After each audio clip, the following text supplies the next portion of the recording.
Bonjour à tous, nous continuons notre lecture de Saint Marc.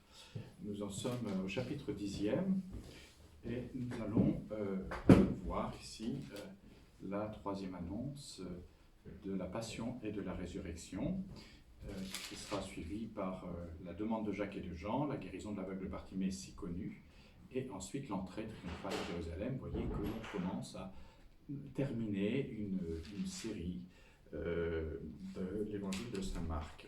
Là, nous sommes à la troisième annonce, donc le chapitre 10, versets 32 à 34, 3 versets. Ils étaient en chemin et montaient à Jérusalem.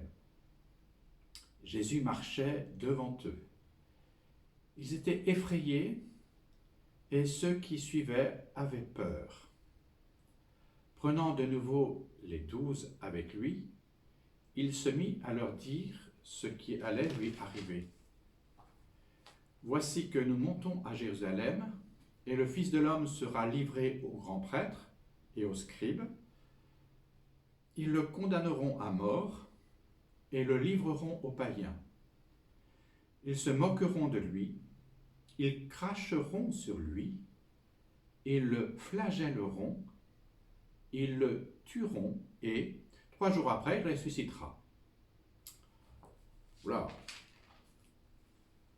Ils étaient en chemin et montaient à Jérusalem. Et on voit que Jésus marche devant eux. Ce n'est pas un détail, ça. Jésus marche avec assurance. Il est le premier dans la mission. Il a entraîné ses disciples à être missionnaires, mais c'est lui qui est premier dans la mission. Et on voit les disciples qui sont effrayés et ceux qui suivent ont peur. Bien oui, parce qu'ils sont dans l'incertitude encore, ils sont tout bouleversés par l'enseignement de Jésus, ils ne sont pas rassurés de ce qui va arriver à Jérusalem. Et là, Jésus enfonce, je ne vais pas dire enfonce le clou parce que ce serait de mauvais goût, mais il continue avec insistance à dire les malheurs qui vont lui arriver. Et on voit qu'il va prendre de nouveau les 12 avec lui, parce qu'il sent cette frayeur. Mais qu'est-ce qui va nous tomber dessus, quoi, s'il va être tué, enfin, voilà. Il commence à avoir peur en montant à Jérusalem. Il commence à gamberger, à réfléchir. On le ferait tout autant. Hein. Et voici, prenant de 12 avec lui, il se mit à leur dire ce qui allait lui arriver. Alors c'est la troisième annonce. Voici que nous montons à Jérusalem. Et je peux vous dire que de Jéricho à Jérusalem, c'est vraiment une montée. Jéricho, c'est à moins 200 et quelques, enfin je ne sais plus exactement, il faudrait vérifier, mais enfin, on est en dessous du niveau de la mer. Et Jérusalem, c'est à 900 mètres. Hein. Donc quand vous allez à Jéricho, que vous remontez même en bus, hein, le moteur du bus, il y va, hein, il faut qu'il avance, hein, parce que ça monte. Et c'est vraiment une montée à Jérusalem, de Jéricho à là-bas. Et ils avaient peur, donc il prend les 12 avec lui. Et il se met à leur dire ce qui allait arriver. C'est une prédiction plus précise cette fois-ci. Et notamment, il va y avoir le rôle des païens qui n'était pas dit auparavant, donc les Romains en fait. Et on va voir qu'il va parler d'outrage, d'humiliation, on va le cracher dessus, ils vont le tuer, enfin bon voilà, c'est des choses qui sont très très dures. On voit que c'est déjà au passif, hein, toujours. Ils le condamneront à mort, ils le livreront, ils se moqueront, ils cracheront sur lui, ils le flagelleront, ils le tueront. Et regardez le style de Saint Marc, il n'y a pas de complément, hein, ce sont des verbes qui se suivent. Hein. C'est une écriture un peu pauvre, mais il n'a que les verbes. Hein. Sera livré aux grands prêtres et aux scribes, donc ça on comprend. Ils le condamneront à mort et le livreront aux païens, donc aux Romains, qui se moqueront de lui, enfin, ils se moqueront de lui, ils cracheront sur lui, ils le flagelleront, ils le tueront, et 3 jours après, il ressuscitera. Et c'est la formule 3 jours après qui est la formule de la résurrection. Je n'y reviens pas parce que nous avions déjà eu ça à la première annonce, à la deuxième annonce, et là nous sommes à la troisième annonce. Les conséquences de cette annonce va être la demande de Jacques et Jean. Ce sont les fils de Zébédée, c'est les fils du tonnerre, hein, ils avaient été surnommés, et c'est les appelés de la première heure. Hein, il a appelé Simon qui est devenu Pierre, et André son frère, et Jacques et Jean. Hein, c'est les 4 premiers, nous sommes au chapitre 1er quand il les appelle. Et la demande de Jacques et Jean montre qu'ils n'ont pas vraiment entendu la troisième annonce. Ils devaient être derrière le groupe des 12, hein, il y avait d'autres, mais ils n'ont pas entendu, ils n'en prennent pas compte, ils n'en tiennent pas compte. Hein. Et cette troisième annonce, et cette demande qu'ils vont faire va susciter une indignation des 10 autres. Hein. Jacques et Jean avec Pierre ont assisté à la résurrection de la fille de Jaïros au chapitre 6e. Hein. Donc ils ont vu quand même la puissance de Jésus, hein, de réanimer, réveiller de la mort cette fille dont il a pris la main et qu'il a fait remettre debout. Hein. C'est quand même quelque chose qui est important. Ils ont vécu la transfiguration au début du chapitre 9e. Hein. Et donc ils connaissent, ils savent qu'il est le Fils de Dieu, le Fils est bien-aimé. Hein. Ils sont même eux aussi encore à l'agonie, mais ça c'est plus tard. Donc Jacques et Jean, qui sont les cousins de Jésus, ils se sentent quand même privilégiés. Et la demande prend la forme de la revendication. On va le lire, vous allez voir. Jacques et Jean, les fils de Zébédée, s'approchent de Jésus et lui disent « Maître, nous voudrions que tu fasses pour nous ce que nous allons te demander. » Il leur dit « Que voulez-vous que je fasse pour vous ?» Et ils lui dirent « Accorde-nous de siéger dans ta gloire, l'un à droite et l'autre à gauche. » Jésus leur dit « Vous ne savez pas ce que vous demandez. Pouvez-vous boire la coupe que je vais boire ou être baptisé du baptême dont je vais être baptisé ?» Et ils lui dirent « Nous le pouvons. » Jésus leur dit « La coupe que je vais boire, vous la boirez, et du baptême dont je vais être baptisé, vous serez baptisés.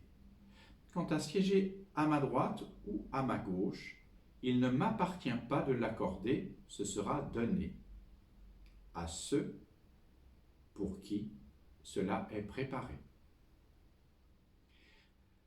Les 10 autres qui avaient entendu se mirent à s'indigner contre Jacques et Jean. Jésus les appela et leur dit « Vous le savez, ceux qu'on regarde comme les chefs des nations les tiennent sous leur pouvoir et les grands sous leur domination. Il n'en est pas ainsi parmi vous. Au contraire, si quelqu'un veut être grand parmi vous, qu'il soit votre serviteur. Si quelqu'un veut être le premier parmi vous, qu'il soit l'esclave de tous. Car le Fils de l'homme est venu non pour être servi, mais pour servir et donner sa vie en rançon pour la multitude. Un grand texte ça encore. Hein. Alors la demande est une revendication, hein, vous avez, c'est maître, alors maître c'est une différence. Nous voudrions que tu fasses pour nous ce que nous allons te demander. Voilà, on te demande un truc, intérêt à le faire. Enfin, c'est pas dit comme ça, mais nous voudrions que tu fasses pour nous ce que nous allons te demander. Donc, il sollicite une faveur. Et Jésus va sonder la rectitude de leur intention, car elles ne sont pas tout à fait pures, ces intentions. Accorde-nous de siéger dans la gloire, l'un à droite et l'autre à gauche. Ce ne sont pas uniquement des places d'honneur, ce qu'il demande. Elles signifient en fait une étroite association à l'autorité de celui qui règne.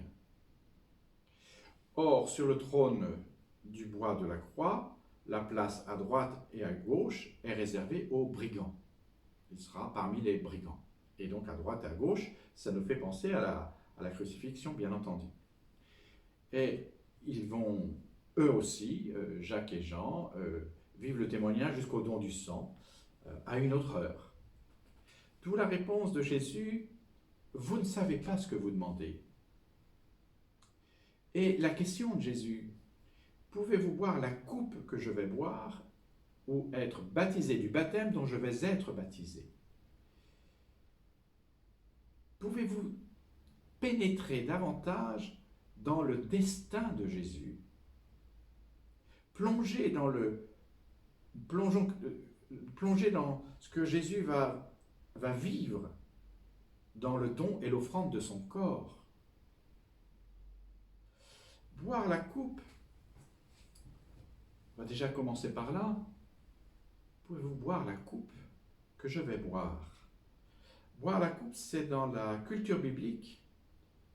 Ça veut dire que ça exprime en fait une expérience qui est dure. Ils vont être durement éprouvés. Et c'est une expérience qui est pour le peuple, mais ça sera dur. La coupe évoque la destinée. Et il y a ce côté-là, mais rappelons-nous ce que l'on dit dans la prière eucharistique. La coupe de bénédiction souligne le bonheur accordé par Dieu. Donc, la coupe, elle peut être la coupe de colère divine, est versée aux pécheurs, mais il y a aussi le bonheur qui est accordé. Alors évidemment, ici, dans le montage de l'évangile de Marc, dans l'élaboration de ce texte, la coupe annonce déjà le jardin de Gethsémani. On monte à Jérusalem, et donc on passe déjà au jardin de Gethsémani. Au chapitre 14, on écoutera ce texte. « Père, écarte de moi cette coupe ». Là, la coupe dont parle Jésus, c'est le symbole de la souffrance. Et Marc ajoute à cette coupe, symbole de la souffrance, du martyre, enfin du don du sang, de sacrifier sa vie. En fait. Il va rajouter l'image du baptême. Et là, l'image du baptême, c'est peut-être pas forcément notre baptême en tant que tel, c'est le symbole de la souffrance qui submerge. C'est l'homme livré à l'épreuve en général, et plus particulièrement à la mort du martyr. Donc, c'est être submergé par la souffrance. C'est plonger, parce que baptizo, c'est je plonge. Donc, c'est le fait de plonger. Bien sûr, dans la vie chrétienne, pour nous, la coupe, quand on parle de coupe de vin, c'est le calice, c'est l'Eucharistie. Et bien sûr, pour nous, le baptême, c'est le plonger, mais c'est de plonger dans la vie de Dieu, dans l'éternité de Dieu, c'est d'entrer dans le royaume de Dieu, dans le règne de Dieu, c'est accepter Dieu dans sa vie, c'est pour qu'il règne sur notre vie, dans notre vie, c'est accepter Jésus dans sa vie. Eh bien, Jacques et Jean vont être audacieux au point de bien comprendre avec la culture biblique cette coupe. Même s'ils ne mesurent peut-être pas à quel point ce sera la coupe de souffrance, ils répondent « nous le pouvons ». Et cette réponse de Jésus par rapport à « nous le pouvons » va être en deux temps. Jésus leur promet qu'ils souffriront un jour comme lui. Ils entreront également dans la gloire de Dieu, dans le bonheur divin. Puis, il les invite à purifier et approfondir leur relation avec lui, avec Jésus. Parce que la participation à la souffrance du Christ, ils doivent aussi entrer dans l'obéissance du Père. Et ce sera donné, mais ce sera un don. C'est une grâce, pas un mérite. Vous voyez, c'est dit avec une grande subtilité. La coupe que je vais boire, vous la boirez, donc vous partagerez mon destin. Et le baptême dont je vais être baptisé, vous serez baptisé, vous serez submergé par la souffrance du martyr. Mais quant à siéger à ma droite et à ma gauche, là, il purifie leur regard, leur intention. Il ne m'appartient pas de l'accorder, ce sera donné à ceux pour qui cela est préparé. Donc, ils doivent eux aussi rentrer dans la même démarche que Jésus, Jésus va vivre ça dans l'obéissance à son Père, et eux aussi doivent accueillir cette réponse à leur demande dans l'obéissance à Jésus et à son Père. Donc c'est par grâce, c'est un don, c'est donné, c'est pas un mérite, c'est pas par la force des bras qu'on y arrive. Hein. C'est quelque chose qui est donné. Et puis, il y a quand même l'indignation, les 10 autres qui avaient entendu, oreille indiscrète, et qui se mirent à s'indigner contre Jacques et Jean. Enfin, vous exagérez un peu, les gars, hein. Il ne faudrait pas exagérer. Et Jésus les appelle et leur dit, il les fait venir. Et Jésus va dire à ces 10 indignés, il va renverser les conceptions politiques de son temps. Il s'oppose à toute forme fondée sur l'ambition et les honneurs pour mettre à leur place la constitution d'une communauté fondée sur le service. Celui qui va être grand, il doit être le serviteur de tous. Celui qui va être le premier, il doit être l'esclave de tous, l'insignifiant. Donc il préfigure, c'est la préfiguration du serviteur souffrant d'Isaïe. On a ça en Isaïe chapitre 53, hein, 52, 13. Car le Fils de l'homme, non, est venu non pas pour être servi, mais pour servir et donner la vie en multitude. Il faut quand même que je vous parle du serviteur souffrant, je vais vous en parler de plus en plus. Donc il faut que je vous fasse écouter une fois dans votre vie quand même ce chapitre 52 et 53. C'est un texte qui est d'une beauté évidemment émouvante. Hein. C'est des textes qui nous parlent de ce que Jésus va vivre. Et comme on monte à Jérusalem avec Jésus, puisque là on va vivre des choses avec lui, en lisant ces textes, il faut absolument que vous ayez ça en tête.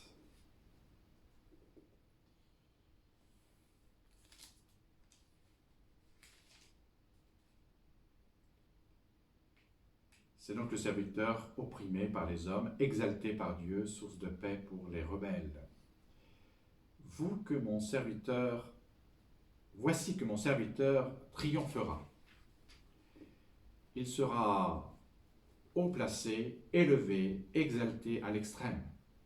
De même que les foules ont été horrifiées à son sujet, à ce point détruites, son apparence n'était plus celle d'un homme et son aspect n'était plus celui des fils d'Adam. De même, à son sujet, des foules de nations vont être émerveillées. Des rois sont restés bouche close, car ils voient ce qui ne leur avait pas été raconté, et ils observent ce qu'ils n'avaient pas entendu dire. Qui donc a cru à ce que nous avons entendu dire? Le bras du Seigneur en faveur de qui a-t-il été dévoilé? Devant lui, celui-là végétait comme un rejet, comme une racine sortant d'une terre aride. Il n'avait ni aspect ni prestance, tel que nous le remarquions, ni apparence, tel que nous le recherchions.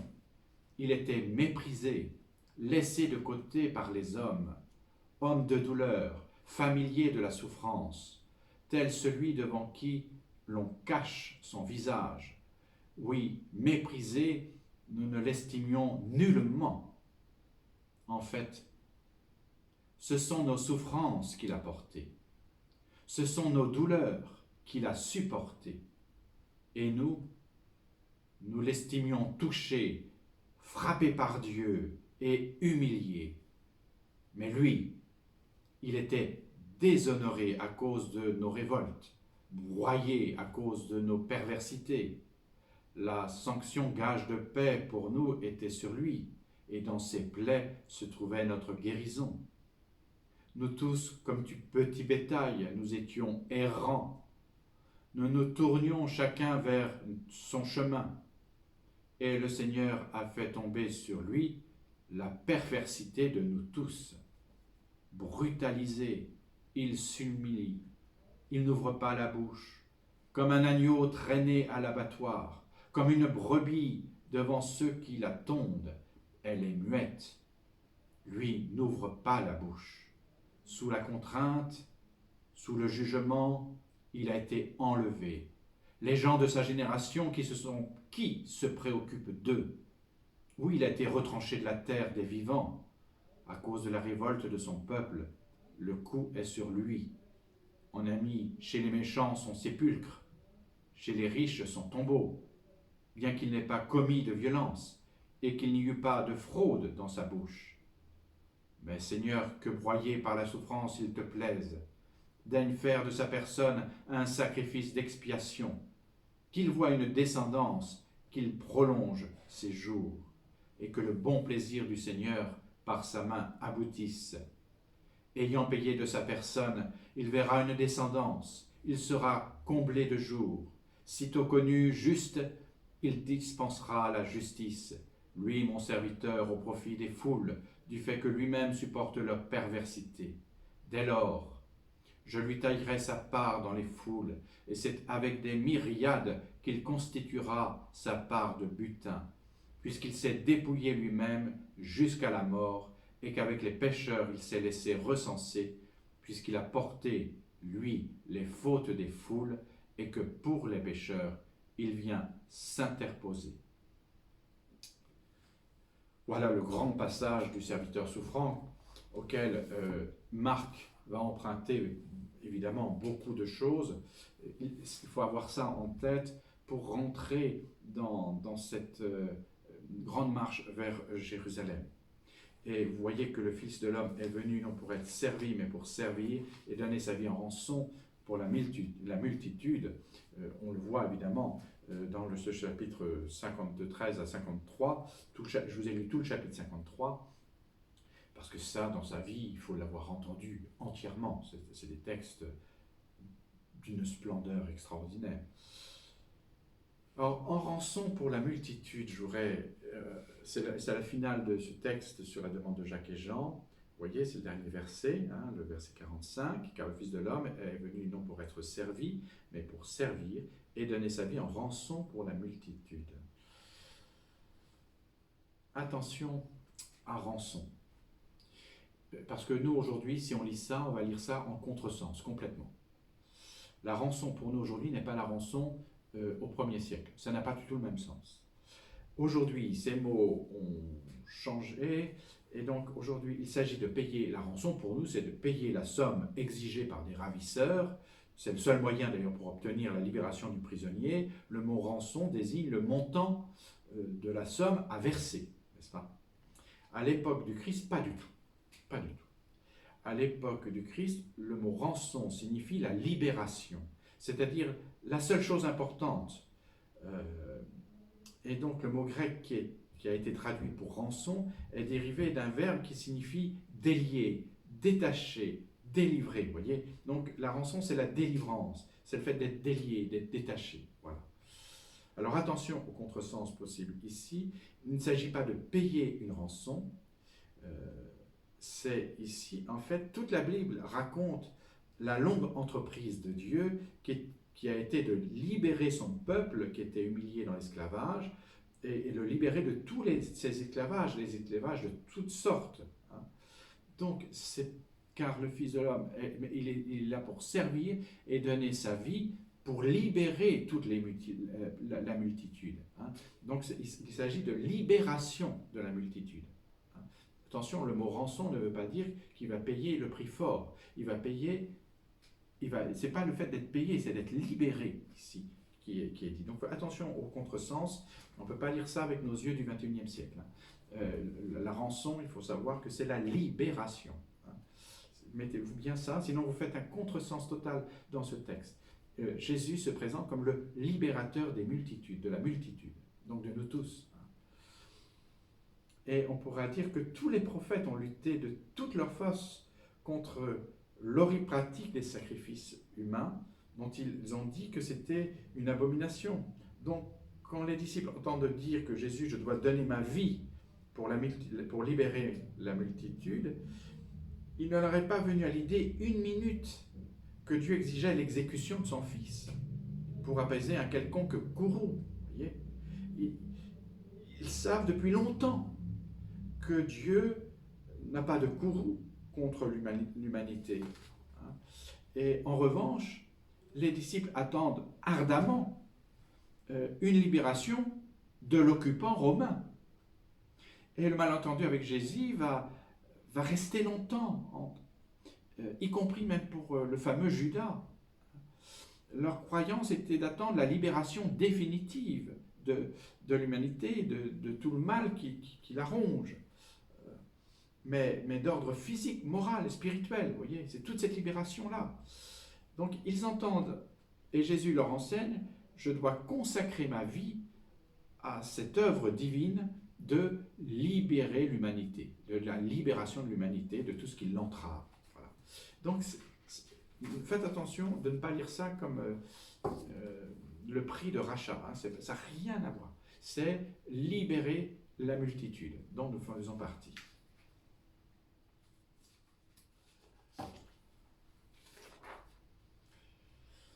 Passons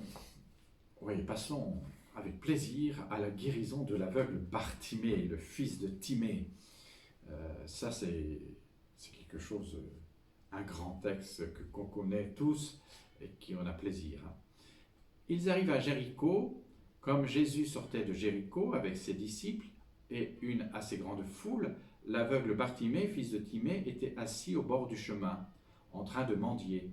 Apprenant que c'était Jésus de Nazareth, il se mit à crier « Fils de David, Jésus, aie pitié de moi !» Beaucoup le rabrouaient pour qu'il se taise, mais lui criait de plus belle « Fils de David, aie pitié de moi !» Jésus s'arrêta et dit « Appelez-le !»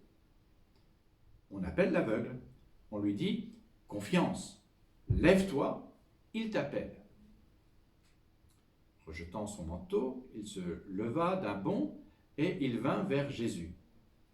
S'adressant à lui, Jésus dit « Que veux-tu que je fasse pour toi ?»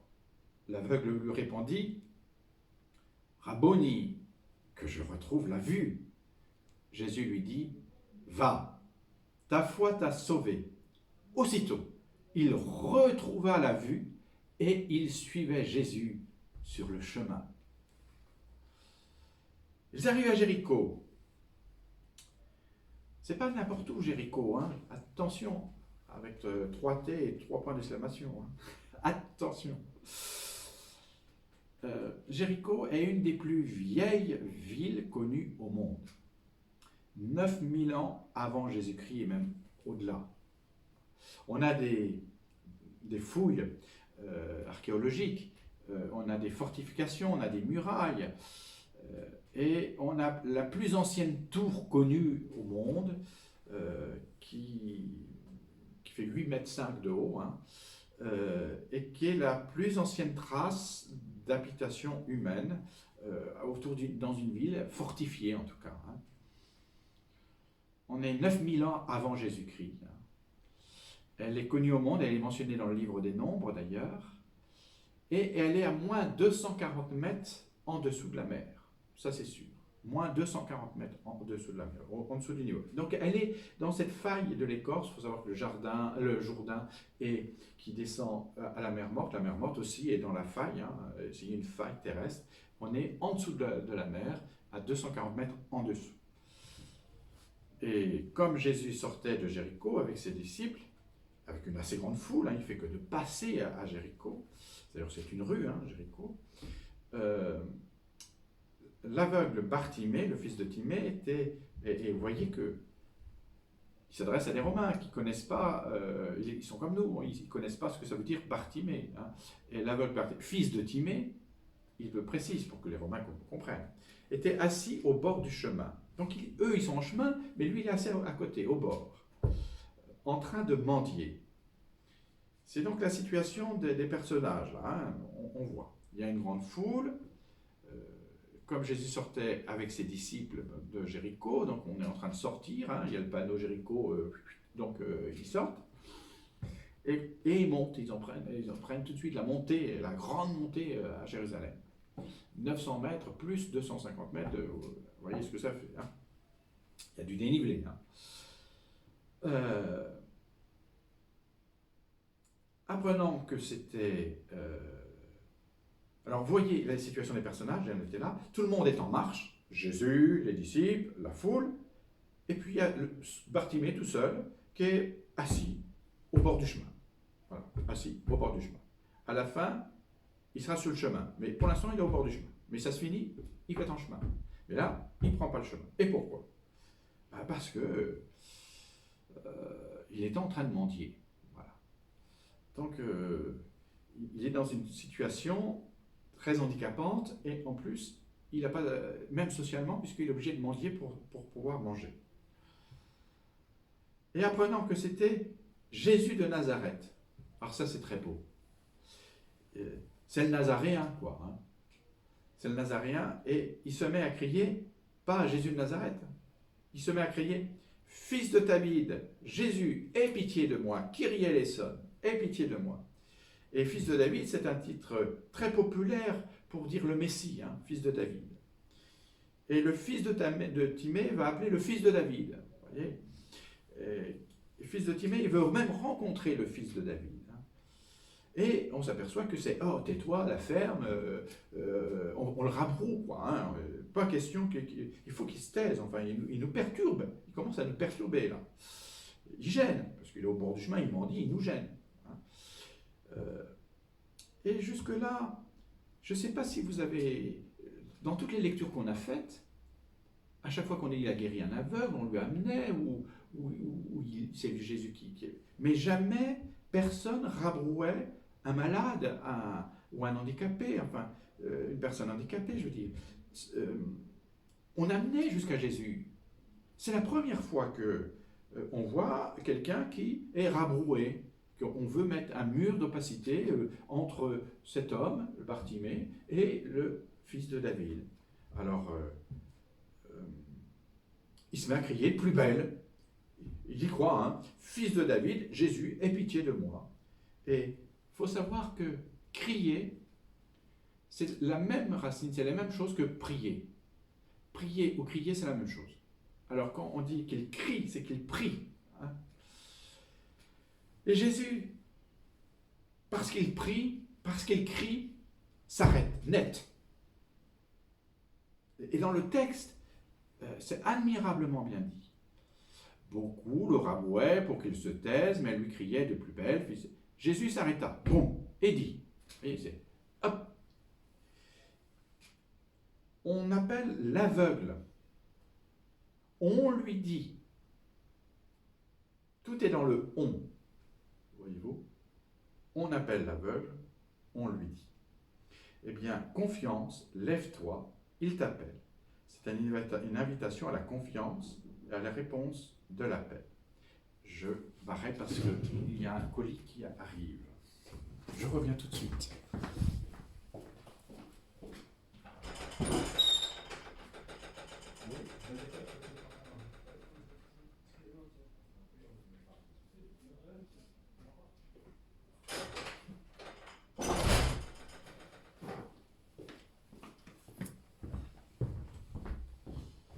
C'est la vie du presbytère, hein, donc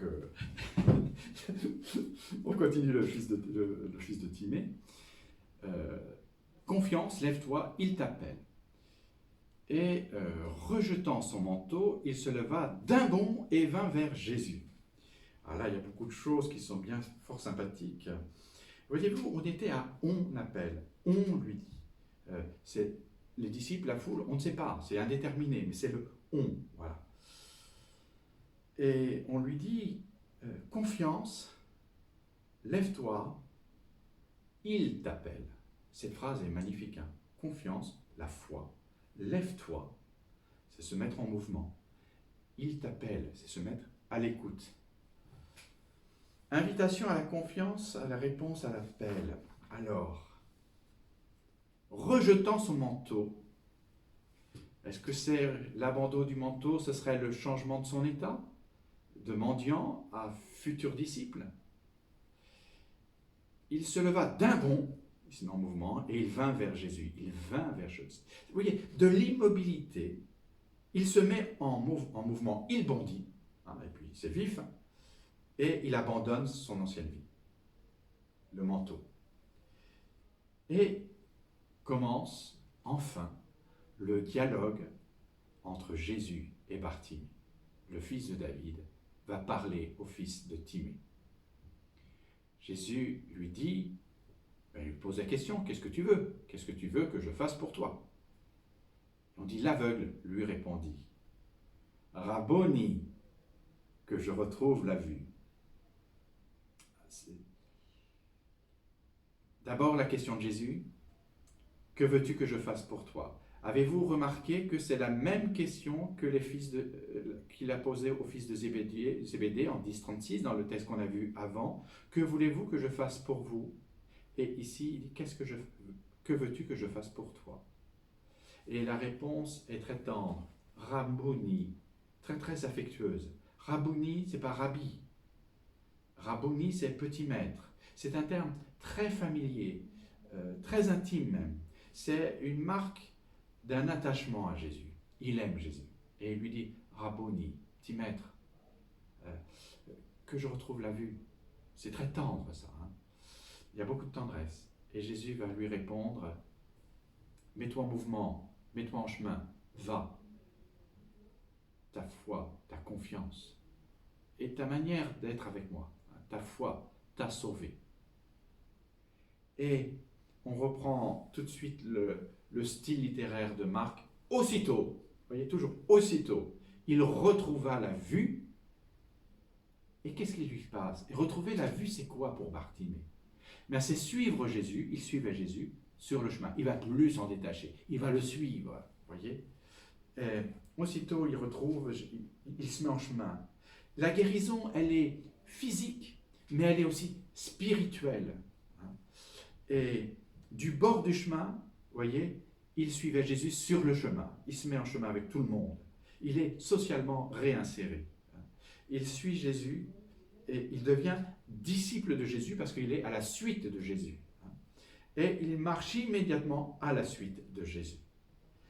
Bartimée n'a pas de peur, il suit Jésus. Contrairement aux disciples qui, eux, ne sont pas rassurés, ils se rapprochent de Jérusalem, ils se demandent ce qui va se passer, ils ont la trouille, ils ont peur. Eh bien, Bartimée, il n'a pas peur, il suit. Et il va donner de la confiance même. Maintenant qu'il l'a reçu et qu'il a montré sa foi, il va donner de la confiance aux 12. Et nous concluons ici avec ce magnifique texte de Bartimée, qui est disciple. On va conclure la partie centrale de l'évangile consacrée à suivre Jésus, voyez, avec les 3 annonces de la Passion. Maintenant, on va rentrer à Jérusalem. Ça va être l'entrée triomphale de Jérusalem. Eh bien, je vous donne rendez-vous demain. Nous allons commencer le chapitre 11e avec l'entrée triomphale à Jérusalem. C'est celle de saint Marc. Et vous allez voir que saint Marc, il connaît des tas de choses. Comme s'il y était, comme s'il avait assisté, il connaît des tas de choses. Même les codes, vous allez comprendre. Alors, à demain pour suivre Jésus à Jérusalem. Bon après-midi, bonne soirée.